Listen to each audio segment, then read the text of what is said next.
아멘. 자, 이 16장에 보면요. 하나님과 이스라엘 관계가 참 너무나 생생한 이미지로 비유가 되고 있는데요. 예루살렘, 주민의 그 근본에 대해서 3절에 보면은 주 여호와께서 예루살렘에 관하여 이같이 말씀하시되 내 근본과 난 땅은 가나안이요 내 아버지는 아모리 사람이요 내 어머니는 헷 사람이라. 이스라엘 근본이 참 그 가나안 족속처럼 버려진 이방인, 소망 없는 자들이었었다는 거죠. 그래서 그것을 세상에 태어나자마자 그냥 핏덩이채로 버려진 아기에 비유하십니다. 여기 보면 내가 난 것을 말하건대 네가 날 때 내 배꼽줄을 자르지 아니하였고 너를 물로 씻어 정결하게 하지 아니하였고 내게 소금을 뿌리지 아니하였고 너를 강보로 싸지도 아니하였다. 아무도 너를 돌보아 이 중에 한 가지라도 내게 행하여 너를 불쌍히 여긴 적 없었으므로 내가 나던 날에 내 몸이 천하게 여겨져 내가 들에 버려졌느니라. 갓난아이가 세상에 태어나면 그 당시 고대 이 근동 지역에서 뭐 옛날에 다 그렇게 했죠. 배꼽줄을 잘라주고 물로 싹 씻어서 정결하게 했겠죠. 또 배꼽줄이 자른 그 부분이 감염되지 않게 소금을 뿌려서 소독을 했겠죠. 강보로 쌌겠죠. 가장 기본적인 갓난아기가 태어났을 때 아무리 가난한 집에서도 이 정도는 갓난아기에 해주는데 이런 것들 중에 하나도 행하지 않고 그냥 낳자마자 핏덩이채로 들에 버려진 아기와 같았다는 거예요. 이스라엘의 근본이. 그 하나님이 그 버려진 아기와 같은 그 이스라엘을 내가 내 곁으로 지나갈 때 네가 피투성이가 돼서 발짓하는 것을 보고 내게 이르기를 너는 피투성이라도 살아있으라. 다시 이르기를 너는 피투성이라도 살아있으라 했다는 거예요. 여러분, 우리는 우리의 근본을 잊으면 안 됩니다. 이스라엘이 왜 그렇게 교만하게 하나님을 배반하고 타락해서 결국 망했느냐? 자신의 근본을 잊어버렸기 때문에. 옛 속담처럼 개구리 올챙이 시절을 기억하지 못했기 때문에. 우리는 올챙이 시절을 잊으면 안 됩니다. 우리의 근본을 잊으면 안 됩니다. 그래서 에베소 2장에 바울이 그랬잖아요. 너희 허물과 죄로 죽었던 너희를 살리셨도다. 그때 너희는 그 가운데 생하여 이 세상 풍속을 따르고 공중의 권세 잡은 자를 따랐으니 곧 지금 불순종의 아들들 가운데 역사하는 영이라. 그때 우리도 다 그 가운데 생하여 우리의 육체와 마음에 원하는 것을 하여 다른 이들과 같이 본질상 진노의 자녀였더니 그랬어요. 그게 우리의 근본이거든요. 여러분, 하나님이 우리를 구원하시기 전에 우리는 다 저주의 자식들이요, 진노의 자식들이요, 지옥의 자식들이요, 마귀의 자식들이요. 정말 세상에 태어나자마자 길바닥에 버려진 피투성이로 발버둥 치고 있는 이 갓난아기처럼 비참하기 짝이 없는 존재들이었음을 우리의 근본을 잊으면 안 되는 거죠. 근본. 그런 버려진 피투성이를 하나님께서 불쌍히 여겨서 너는 피투성이라도 살아만 있어라 해가지고 데려다가 키우셨다는 거예요. 내가 너를 들에 풀같이 많게 하였더니 네가 크게 자라고 심히 아름다우며 유방이 뚜렷하고 내 머리털이 자랐으나 내가 여전히 벌거벗은 알몸이더라. 내가 내 곁으로 지나며 보니 내 때가 사랑을 할 만한 때라 내 옷으로 너를 덮어 벌거벗은 것을 가리고 내게 맹세하고 언약하여 너를 내게 속하게 하였느니라. 나 주 여호와의 말이니라. 이 핏덩어리를 데려다가 이렇게 정성을 다해서 키우셨다는 거예요. 그래서 이제 자라나고 이제 사랑을 할 만한 때가 되니까 내가 물론 내 피를 씻어 없애고 내게 기름을 바르고 수놓은 옷을 입히고 물돼지 가죽신을 신기고 가는 배로 두르고 모시로 덧입히고 폐물을 채우고 팔걸이를 손목에 끼우고 목걸이를 목에 걸고 코걸이를 코에 달고 귀걸이를 귀에 달고 화려한 왕관을 머리에 씌웠다. 그 버려진 비참한 핏덩이를 데려다가 키우셔가지고 이렇게 여왕처럼 화려하게 꾸미셨다는 거예요. 이와 같이 네가 금은으로 장식하고 가는 배와 모시와 수놓은 것을 입으며 또 고운 밀가루와 꿀과 기름을 먹음으로 극히 곱고 형통하여 왕후의 지위에 올랐다는 거예요. 야, 그러니까 들에 버려졌던 핏덩어리가 왕후의 지위에 올랐으니 이게 얼마나 엄청난 이 신분과 지위의 변화입니까? 이스라엘이 그랬다는 거예요. 이스라엘이. 네. 고대 이집트 제국 그 강대국에 종살이하던 400년 동안 노예로 살던 비참한 짐승보다 못한 삶을 살던 그들을 하나님이 불쌍히 여기셔가지고 그들을 모세를 보내서 출애굽하게 하시고 광야 40년의 험악한 환경에서 보호하시고 적과 꿀이는 가나안 땅으로 들어가게 하시고 거기서 그 풍요로운 땅에서 잘 먹고 잘 살게 하시고 강대국을 이루게 하시고 이 이스라엘의 그 역사의 전 과정을 지금 핏덩어리로 버려진 아기가 왕으로 변신하기까지로 쫙 비유하신 거예요. 참 하나님은 이 이야기의 천재세요. 이런 거 보면 참 스토리텔러잖아요. 스토리텔러. 얼마나 생생합니까 이미지가. 자, 그랬더니 어떻게 됐어요? 14절 15절에 보니까 네가 너의 화려함으로 말미암아 내 명성이 이방인 중에 퍼졌으면 내가 내게 입힌 영화로 내 화려함이 온전함이라. 이스라엘의 전성기에 이스라엘의 그 명성이 여러분 솔로몬 시대 같은 때 보세요. 저 남쪽에 오늘 그 예멘 쪽으로 알려진 그 스바 여왕이 솔로몬의 명성을 듣고 그 땅끝에서 솔로몬 얼굴을 한번 보러 엄청난 예물을 가지고 찾아오잖아요. 그렇게 이스라엘이 온 천하에 아주 유명한 나라가 됐다는 거예요. 그 이스라엘의 영광이. 여러분 이스라엘이 잘나서 그렇게 됐습니까? 하나님이 그들을 그렇게 화려하게 입혀주시고 그들이 명성이 이방 중에 널리 퍼지도록 유명하게 해주신 거잖아요. 여러분 오늘 우리가 누리고 있는 이 모든 좋은 것들 오늘 대한민국이 그렇잖아요. 광복 80주년이 내일 모레인데 여러분 80년 전 이 조선 땅을 생각해 보세요. 광복되기 전에 조선 땅. 일본이 30년 동안 식민 통치 아래 있던 이 불쌍한 이 조선 땅에 하나님이 여러분 우리가 싸워서 우리가 독립운동해가지고 해방됐습니까? 독립운동가들이 참 고귀한 희생을 했지만 하나님이 해방시켜 준 거잖아요. 하나님이. 히로시마 나가사키 원자폭탄 떨어지면서 일본이 무조건 항복한 거잖아요. 하나님이 정말 이 광복이 그냥 도둑같이 찾아온 거 아니에요?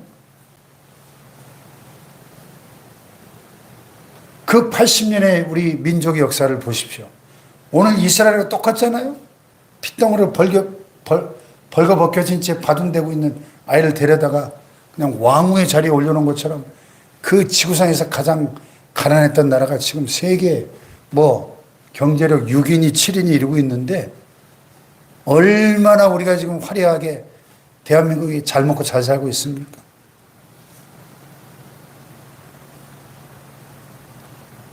그랬더니 어떻게 됐어요? 15절에 보니까 그러나 내가 내 화려함을 믿고 내 명성을 가지고 행함하되 지나가는 모든 자와 더불어 음란을 많이 행함으로 내 몸이 그들의 것이도다. 이스라엘의 그 우상숭배와 바알과 아세라를 비롯한 그 주변 이방 족속들의 온갖 우상 귀신들을 전부 끌어다가 하나님 대신 섬기고 또 하나님을 의지하지 않고 이집트를 의지하고 아수르에게 손을 벌리고 바벨론에게 손을 벌리고 이방 나라들을 힘센 나라들을 하나님보다 더 의지하는 이 이스라엘의 이 인본주의 불신앙을 하나님이 이렇게 표현하신 거예요.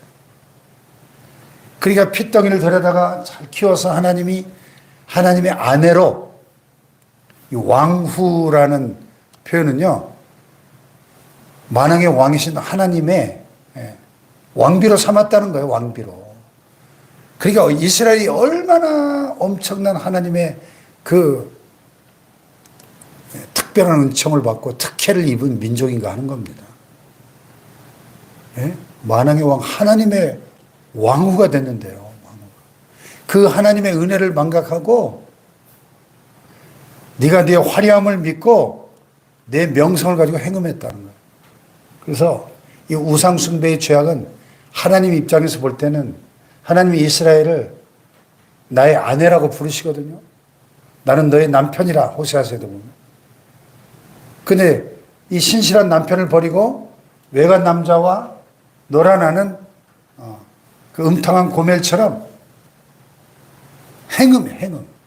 이 영적 간음인 것이죠. 우상숭배의 죄는.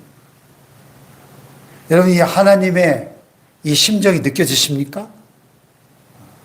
하나님의 심정. 우리가 성경을 읽을 때 문자 뒤에 감춰져 있는 이 말씀을 기록하게 하신 하나님의 마음, 하나님의 심정을 읽을 수 있어야 돼요. 막 부글부글 질투와 분노로 또 그 불타는 사랑으로 타오르고 있는 들끓는 그 하나님의 그 심정이 느껴지지 않나요?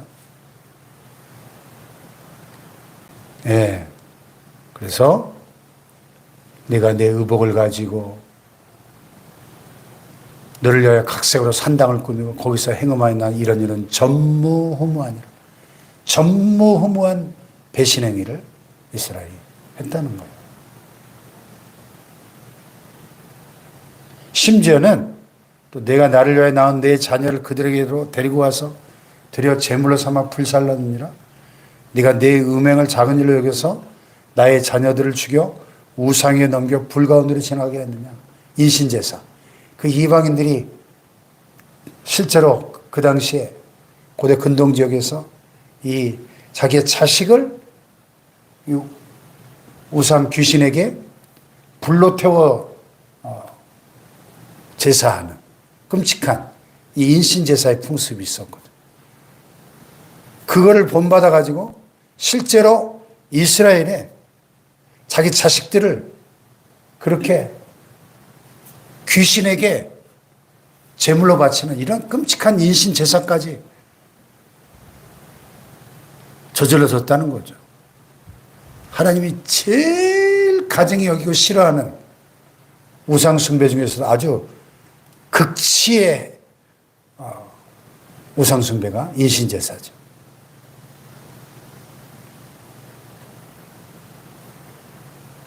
예. 다시 한번 하나님이 그들의 근본을 상기시키십니다. 네가 어렸을 때 벌거벗은 몸이었으며 피투성이 되어서 발짓하던 것을 기억하지 아니하고 내가 모든 가증한 일과 음란을 행하였느니라. 여러분,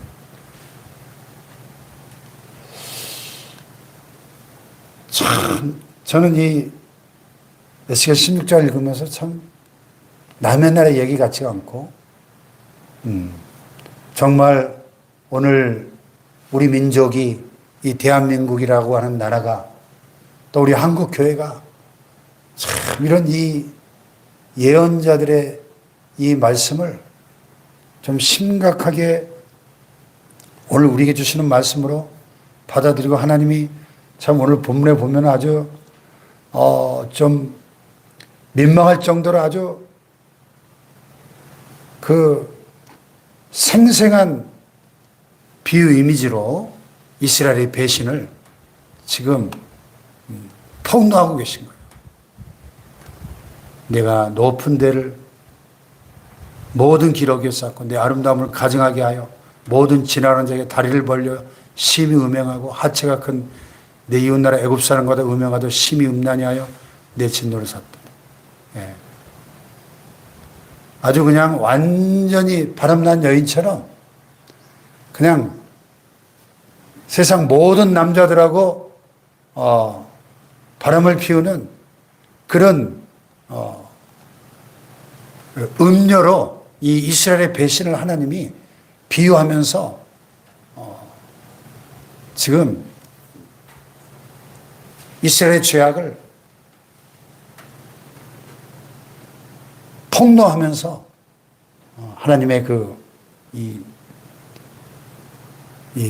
심정을 폭발시키고 계신 거예요. 진정한 사랑은 질투하는 사랑이죠. 질투가 없는 사랑은 참 사랑이 아닐 겁니다. 그렇죠? 사랑하는 아내가 남편을 버리고 막 이 남자 저 남자 막 바람 피고 다녀. 근데도 허허 하는 남자는 이게 정신병자죠. 질투하지 않는 사랑은 참 사랑이 아닐 겁니다. 하나님은 우리를 자기의 생명과 바꿀 만큼 사랑하는데 우리가 하나님을 사랑하지 않고 세상과 야고보서에 그랬죠. 가늠하는 여인들이요. 세상과 벗된 것이 하나님과 원수됨을 알지 못하느냐. 세상과 친구되고 세상과 짝하는 것은 하나님과 원수되는 것이다. 이스라엘이 그랬다. 예. 그래서 은혜를 잊어버린 가증한 이스라엘의 배신 행위를 하나님이 아주 신랄하게 너무나 생생한 비유를 들어서 이스라엘의 죄악을 고발하고 계신데요. 오늘 이게 뭐 남의 이야기가 아니고 오늘 우리 자신을 돌아보면서 우리 안에 있는 이런 죄악들을 발견하고 철저하게 회개하고 하나님이 원하시는 그 온전한 그리스도의 신부의 모습. 우리가 교회는 그리스도의 신부로 표현되잖아요. 이스라엘은 하나님, 여호와 하나님의 아내. 오늘날 신약시대 교회는 그리스도의 신부. 왜 하나님의 아내, 그리스도의 신부로 비유하실까요? 하나님이 그만큼 우리를 이 세상의 유일한 사랑의 대상으로 우리를 그토록 극진하게 사랑하신다는 것을 비유하신 거죠. 아멘. 네. 이 하나님의 이 극진한 사랑, 우리를 가장 보배롭고 존귀하게 여기시는 정말 유일한 사랑의 대상인 신부처럼 아내처럼 그렇게 사랑하시는 이 하나님의 사랑을 배반하지 않는 신실한 하나님의 아내, 하나님의 신부들 될 수 있기를 주님의 이름으로 축복합니다. 기도하십시다. 네, 하나님의 이 애절한 심정이 구구절절 느껴지는 본문 말씀인데요. 하나님, 오늘 우리 한 사람 한 사람을 향하신 하나님의 이 절절한 사랑을, 극진한 사랑을 잊지 않게 하시고 배반하지 않게 해주시고 철저하게 회개하고 우리가 하나님보다 더 사랑했던 세상의 모든 것들이 다 영적 간음행위요, 그것들이 우상임을 깨닫고 하나님 우리 온 마음을 다해서 하나님만을 더욱 사랑하게 하여 주시옵소서. 우리 말씀 붙잡고